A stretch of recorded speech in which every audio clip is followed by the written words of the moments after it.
మనం ముందుగా వచ్చేసి మనకు అనగొండ, అల్లినగరం, లద్దగిరి గ్రామాలు అని చెప్పగానే ముందుగా గుర్తొచ్చేది బెండ. ఈ బెండలో ముఖ్యంగా ఇక్కడ 842 అనేది ఒక బలమైన విత్తనంగా ఇక్కడ రైతులైతే వేస్తూ ఉంటారు. అలాగే మనకి ఇక్కడికి కంపెనీ ప్రతినిధులు కూడా ఉన్నారు, చిన్నారెడ్డి సార్ గారు. అలాగే కంపెనీ యొక్క అదే 842 రకం యొక్క బెండ విత్తనం యొక్క మరి అక్కడ మేలైన లక్షణాలన్నీ కూడా సార్తో తెలుసుకుందాము. సార్ నమస్తే. సార్ నమస్తే అండి. సార్ చెప్పండి సార్. పేరు చిన్నారెడ్డి. మనం ఇప్పుడు ఉన్నది ప్రజెంట్ వచ్చేసి అడ్వంటా కంపెనీ 842 బెండ తోటలో ఉన్నాము.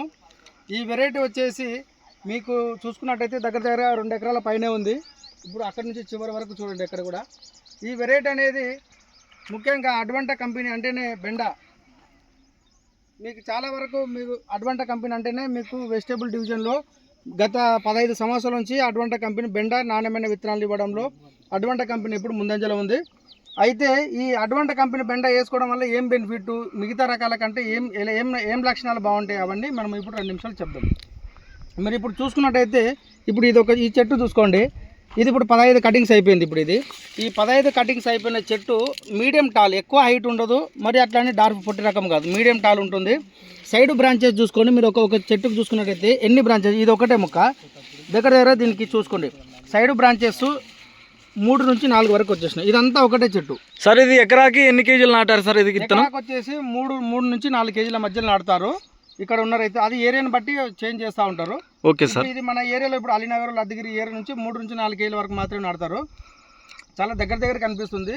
మీరు ఇప్పుడు చూసుకున్నట్టయితే ఇది దిగుబడి ఒక ఎకరాకు వచ్చేసి రికార్డు బ్రేకింగ్ వస్తుంది. మనకు ఎలా వస్తుంది అంటే మనకు ఎకరాకు 4 నుంచి 5 క్వింటాలు వస్తున్నాయి. చాలా పెద్ద దిగుబడి, ఎక్కువ దిగుబడి అంటారు.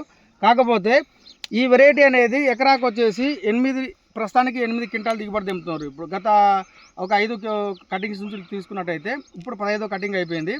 ఎకరాకు వచ్చేసి 8 క్వింటాలు. జనరల్గా చెప్తే ఎవరు కూడా నమ్మరు, ఇది ఎకరాకు 8 క్వింటాలు ఎలా వస్తుంది, మేము 3, 4 అని అంటారు కదా.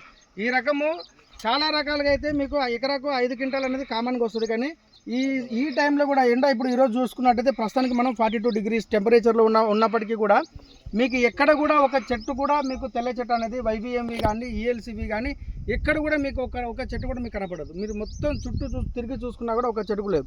ఈ విత్తనం అనేది టాలరెంట్ వెరైటీ. మీకు ఇప్పుడు ఈరోజు 42 ఉంది. ఈరోజు ఏప్రిల్ 17వ తారీఖు 2026. కానీ నెక్స్ట్ మీరు ఇంకొక వారం రోజులు దాటితే మీకు 45 టెంపరేచర్ అబోవ్ ఉన్నా కూడా ఎక్కడ కూడా మీకు ఒక చెట్టు కూడా వైరస్ అనేది బ్రేక్ అవ్వదు. ఎందుకంటే ఈ వెరైటీ లక్షణమే ఈ తట్టుకునేది అనేది మనకు ఈ కంపెనీ విత్తనంలోనే ఉంటుంది. మనం గతంలో మనకు నవే చూసినాము, తర్వాత రాధిక చూసినాము, తర్వాత అంతటి దానితో పాటు ధీటుగా బలమైన విత్తనము అడ్వంటా కంపెనీ 842. అయితే ఈ వెరైటీ వచ్చేసి దిగుబడి విషయంలో కూడా ఎకరాకు వచ్చేసి 5 నుంచి 6 క్వింటాలు అంటారు, కానీ ఇప్పుడు 8 క్వింటాల వరకు కూడా వచ్చేసింది. ఇది లోపల మీ కాయ కూడా మీకు ఎలా ఉంటుందంటే స్లిమ్గా పెన్సిల్ లెంత్ అంటారు దీన్ని. మీకు మిగతా రకాల కంటే కూడా మిగతా తెంపడం ఎక్కడైనా లేట్ అయినా కూడా లాభ బల్జింగ్ అవడం అలా ఉంటుంది. ఇది ఇట్లా పొడుగు పెరుగుతుంది. లోపల గింజలు కూడా చూసుకున్నట్టయితే సీడులో అనేది కౌంటింగ్ ఎక్కువ ఉంటుంది. మీకు లోపల గింజలు ఎక్కువ ఉంటాయి కాబట్టి మీకు ఆటోమేటిక్గా అవుటన్ అనేది ఎక్కువ వస్తుంది. అవుటన్ ఎక్కువ వస్తుంది, మార్కెట్లో రేట్ ఎక్కువ పోతుంది, వైవేమి టాలరెంట్ ఉంది, దిగుబడి బాగా వస్తుంది. అన్ని రకాలుగా ఇక్కడ ఉన్న రైతులకు ఈ కర్నూలు జిల్లానే కాకుండా ఇప్పుడు ఆంధ్రప్రదేశ్ మొత్తం చుట్టూ మనకు సౌత్ ఇండియాలోనే నెంబర్ 1 ప్లేస్లో ఉంది. ఇప్పుడు హైయెస్ట్ ఎక్కువ అమ్ముడుపోతున్నటువంటి విత్తనము అడ్వంటా కంపెనీ 842 విత్తనం. ఈ విత్తనాన్ని వేసుకొని రైతులు గమనించి కళ్ళతో చూసి మీకు బెండ నాటాలనుకున్న వాళ్ళు ఎవరైనా ఉంటే ఒకసారి ఇక్కడ ప్రస్తుతానికి అనగొండలో ఫీల్డ్ చూడండి. తర్వాత మీకు ఈ ఏరియాలో చాలా వరకు మనది 90% విత్తనం మనదే పోతుంది. ఈ వెరైటీ అనేది రైతుకు అనుకూలం కాబట్టి ఎండలకే కాదు వానలకే కాదు అన్ని రకాల వాతావరణానికి అనుకూలమైంది కాబట్టి మీరు ఒకసారి చూసి మీరు నిర్ణయం తీసుకోవాల్సింది కోరుకుంటున్నాను. Okay sir, thank you sir.